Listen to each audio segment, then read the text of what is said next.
সেটাও সামনে আসতে পারে, কিন্তু ওটাকে সামনে রেখে কিন্তু আমরা এগোতে পারি।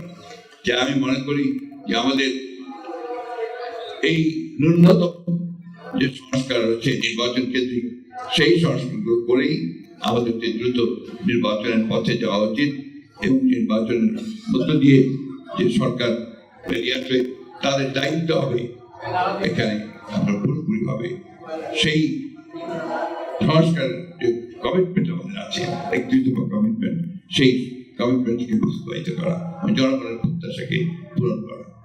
আমি বক্তব্য দীর্ঘ করবো না, আমি আগে বলছি আমি অসুস্থ।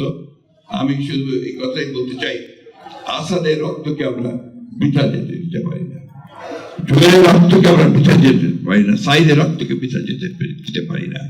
সব মিলিয়ে আজকে যারা আমাদের জন্য, আমাদের ভবিষ্যতের জন্য যারা প্রাণ দিয়েছেন, সেই তারা যে চেয়েছিলেন, যে স্বপ্ন তাদের ছিল, সেই স্বপ্নগুলোকে যেন আমরা বাস্তবায়িত করতে পারি, সেই জন্য একটা ঐক্য গড়ে তুলে আমরা যেন সেটা অর্জন করতে পারি, সেই চেষ্টাই আমাদের করতে হবে।